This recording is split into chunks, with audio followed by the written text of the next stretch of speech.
Assalamualaikum warahmatullahi wabarakatuh. Saya Artisia Hanisa dari SD Negeri Wiradadi, Kabupaten Banyumas.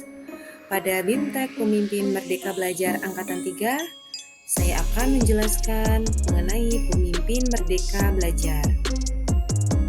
Jadi, antara pimpinan dan pemimpin adalah sesuatu yang hampir mirip tetapi ada perbedaannya. Pimpinan adalah orang yang ditunjuk legal formal untuk menjadi kepala atau ketua sebuah lembaga.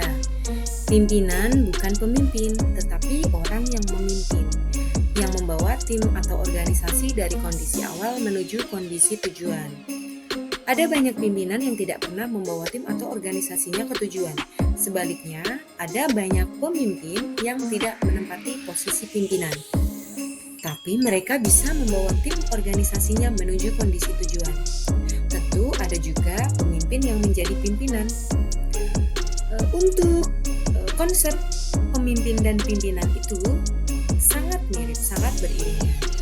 Jadi urusan utama pemimpin adalah ke arah perubahan. Aktivitas selanjutnya yaitu mengenai merdeka belajar. Merdeka berarti pengaturan diri. Merdeka belajar berarti mengatur belajarnya sendiri. Secara praktik, merdeka belajar adalah antitesis dari pembelajaran langsung yang mendikte, bukan memaksa murid untuk menguasai suatu pengetahuan, tapi membantu murid mengatur tujuan, proses, dan penilaian belajarnya untuk mengembangkan suatu kompetensi. Sebagai penggerak perubahan pendidikan, ada 3 ciri yang perlu kita ketahui. Yang pertama, merdeka belajar. Sebagai pemimpin merdeka belajar, harus mengetahui manfaat dan memperagakan merdeka belajar dalam konteks kepemimpinan dan pembelajaran. Yang kedua, bekerja sama dalam komunitas.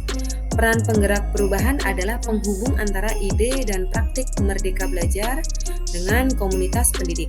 Karena itu, penggerak perubahan mempunyai kecenderungan berinteraksi dalam komunitas. Semakin terlibat dalam komunitas, maka semakin mungkin pemimpin merdeka belajar menemukan pengikut pertama. Yang ketiga yaitu inovatif menggerakkan perubahan.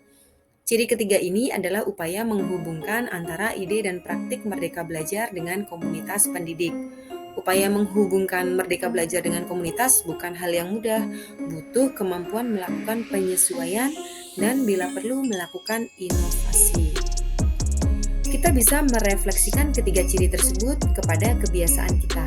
Manakah ciri yang sudah menjadi kebiasaan kita? Manakah ciri yang masih perlu diperkuat dan dibiasakan? Sehingga peran pemimpin merdeka belajar yaitu menggerakkan perubahan pendidikan, bukan asal menggerakkan, tapi menggerakkan pendidikan ke arah merdeka belajar. Modal utama dalam menggerakkan perubahan pendidikan adalah kapasitas diri pemimpin merdeka belajar.